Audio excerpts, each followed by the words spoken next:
Well, the House of Commons voted overwhelmingly 266-0 to call China's treatment of the Uyghur population, the Muslim minority in Western China, a genocide. All the opposition MPs voted to declare a genocide. So did 88 Liberal MPs. But the Liberal cabinet, including the Prime Minister, they didn't just abstain, they didn't even show up for the vote, except for the Foreign Affairs Minister, who abstained. In all, 64 Liberal MPs didn't show. And again, I say, Mark Garneau, who we invited on this program but was unavailable, voted to abstain, and one other Liberal MP as well did. Remember, reports about what's going on in the Xinjiang province in Western China have included counts of rape, forced sterilization, torture, over 1 million people in, quote, re-education camps, as the Chinese call them. Now that Parliament has voted on this, and on a block amendment to relocate the Beijing 2022 Olympic Games, does it become incumbent on the government to adopt the will of Parliament as policy?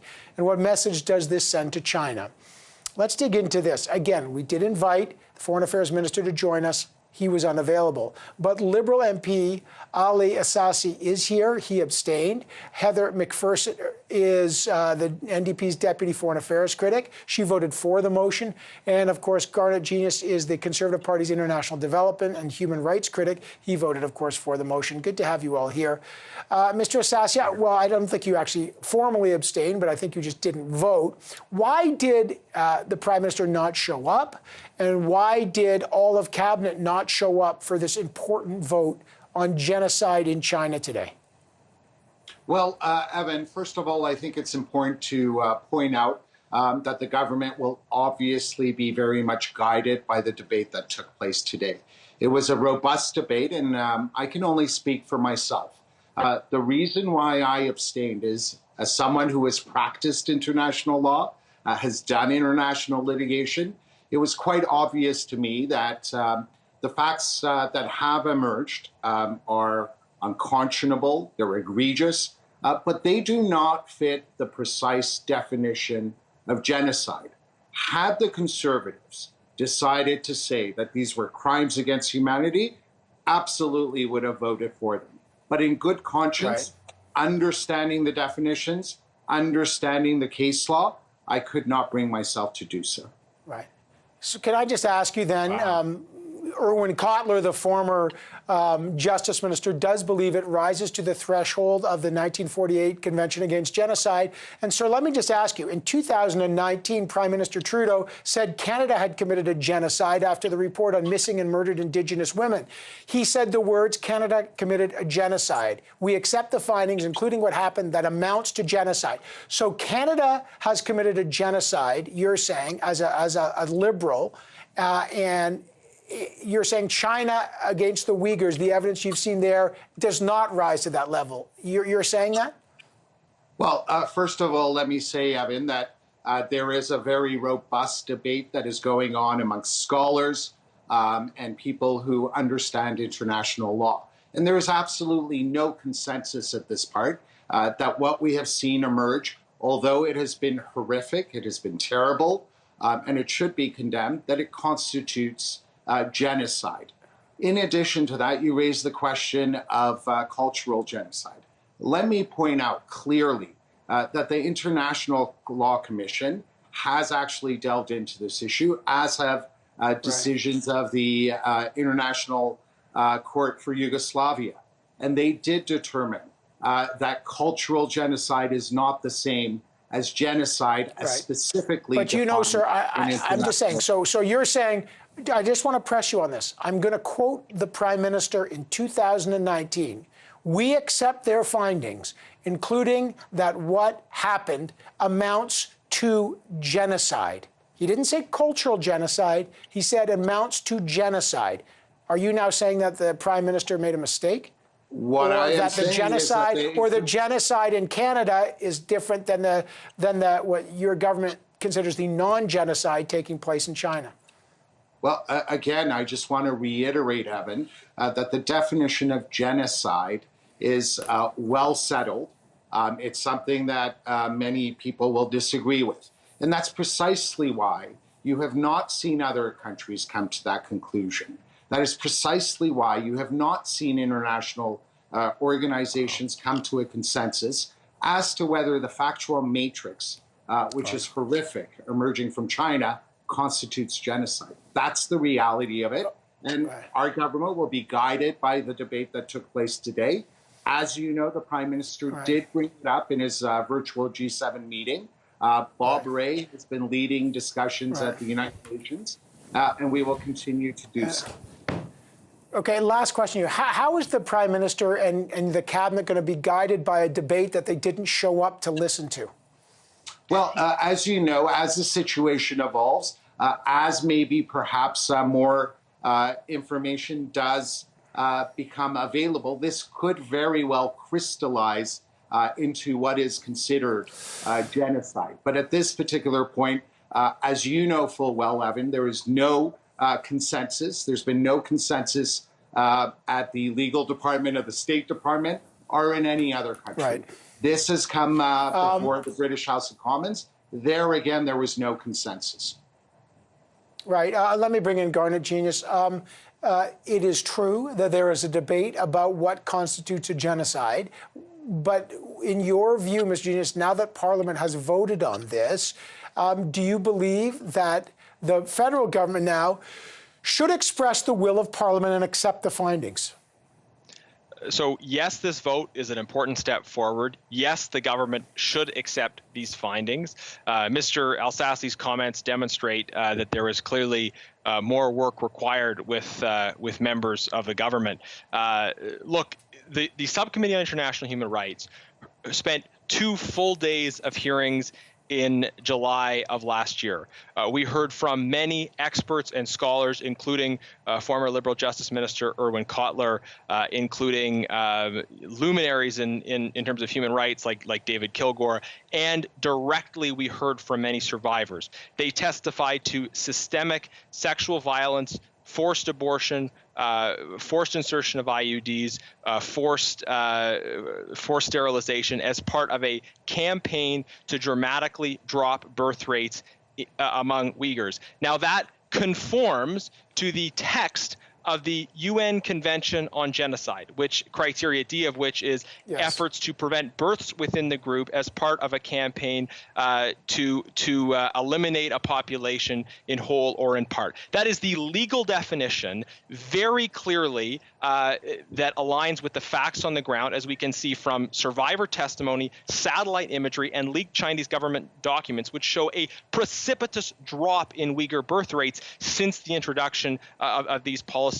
Arguably, all 5 of the criteria of the Genocide Convention are met in this case, but there can be no dispute that that particular criteria D, is met, and only 1 criteria has to be satisfied to meet the legal definition of genocide. So I don't know if Mr. Alsace thinks he knows more about international law than Irwin Cotler, but I don't think he does. I don't think he knows more than the survivors and the experts. So clearly the government felt political pressure not to vote against this motion, but they weren't willing to do the right thing and vote for this motion either. So they're still hiding behind this frankly bad interpretation of international law that is out of step with the experts. I just want to quickly respond on the issue of what other countries have done. So 2 U.S. administrations have recognized that this constitutes genocide. Obviously, there's some reluctance in some quarters internationally because there is a fear of China. There is a fear of what the government of China will do. But what we're saying is that, giving in to this fear, seeking appeasement with a government that is committing genocide, it hasn't got us anywhere thus far. It won't get us anywhere in the future. But hang on. But there's a tendon. Okay, hang on. Let me get Ms. McPherson. But look, once you declare that, all your party's asking for is relocating the Olympics. I'm going to ask how much further you're willing to go there. But let me just talk to Ms. McPherson because I want to. You also voted for this. In your view, the will of Parliament has been expressed. The Liberal government has said we need more study on this. What's your view? What needs to happen now? Thanks, Evan. Yeah, today was clearly we had support for this motion. I did vote in favor of it. It was incredibly disappointing to see that our Prime Minister didn't show up to vote. He didn't bring his cabinet. That they hid it.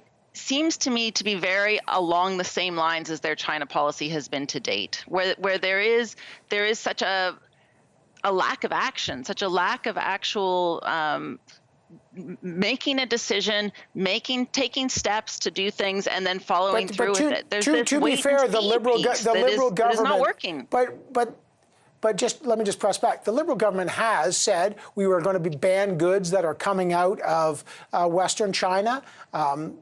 From the Uyghurs. There has been a series of interventions by the Prime Minister. They have long raised the issue of human rights abuses. I just want to quickly go to you and then back to Mr. Garnett, Mr. Genius, rather.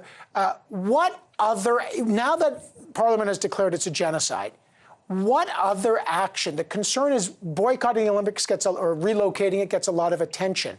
But is your party prepared to say stop trading oil with China, stop exporting agricultural goods to China, stop taking investment from China? If they're committing a genocide, how far is your party, Ms. McPherson, ready to go to cease trade and punish China? Well, here's the thing. Today's vote, the vote that the ministers and that the Prime Minister didn't attend, was a statement. It was a statement that said we need to start down this path of deciding, if this is a genocide, we need to have a United Nations investigation. We need to have this declared. We need to bring our allies on board. We need to start looking at a whole range of things that we can do at that point. But the government didn't show up. They didn't do the vote. They're hiding from actually declaring that what is happening is a genocide. And I sat on that Human Rights Commission. I was in the International Human Rights Subcommittee when we listened to that testimony. And I can tell you, we listened to experts, we listened to victims, we listened to a number of people. And to say now that you don't think that it has met the definition of genocide is absurd. Okay, but let me go back to Mr. Genius. So what now? Yeah, you will. Yeah, for sure. I'll swing back to you for sure. But Mr. Genius, what now? Relocating the Olympic Games gets a lot of attention. But genocide is the crime of all crimes. Is your party now prepared, as Michael Chong, your foreign affairs critic, has told me, to have serious economic sanctions that will likely jeopardize 7% of Canada's trade, which is what we trade with China? Well, I would say that it's very important in our response to target the perpetrators. So we want to avoid those kind of measures that don't actually target the perpetrators of this crime, but we do need to respond in a way that recognizes the maximal seriousness of what is happening. So we've been calling, for instance, for the use of Magnitsky sanctions, and the subcommittee unanimously in their statement as well called for targeted sanctions, Magnitsky sanctions, against those involved in perpetrating these crimes. We also need to have stronger supply chain legislation to address the fact that some of the goods that we are importing from China likely are produced through Uyghur slave labor. So those are targeted measures saying, it's whatever else we do economically and politically, we have to sanction those who are involved in this genocide, and we can't be buying products that are made by people who are victims who are enslaved to produce those products. So those are some very clear steps we can take that conform with our obligations under the Genocide Convention. Let me get back to Mr. I mean, I understand that, but the Olympics wouldn't line up with that criteria, just for the record, because they're not. It's not like the Olympic Games are targeting the people. This is a communist state. But Mr. Assassi, Parliament has clearly expressed its will. Does your government now have an obligation to follow this? Absolutely. Our government will certainly listen to the vote that took place today. We will continue, as we have in the past, to ensure that there is consensus that develops in the international community. But the question I have for Mr. Genis is, first of all, why is he sidestepping the reality that there is no consensus in the international community, that the lawyers at the State Department could not come to a conclusion? And why is it that if he really wanted to see Canada continue to play a leadership role, that the resolution did not, or the motion did not say that this is crimes against humanity? Had the wording of the resolution been crimes against humanity, the rest of the international community would have certainly followed our lead. And that's the question I have for him. I'd love to respond to that question. So, Mr. Elsassi, first of all, your government has yet to acknowledge even crimes against humanity. I specifically asked that question previously to the Foreign Affairs Minister. If he wouldn't recognize this genocide, would he recognize crimes against humanity? And the Foreign Affairs Minister at the time refused to answer that question. So I don't think it's at all clear that the cabinet would have taken any different approach. He called it a genocide because it is a genocide, because the international legal definition of genocide is clear. The experts have spoken. The victims have spoken. Parliament has spoken. It's time for the government to listen. And if you haven't, I'm going to leave it there. Hang on. I'm going to leave it there, but I will say I know the lawyers at the State Department were debating it, but the Secretary of State, who speaks for the State Department, did declare it was a genocide, both in two different administrations. I do have to leave this here, Mr. Janus, Ms. McPherson, and Mr. Elsassi. Great to have the three of you on. It's a very consequential and important vote.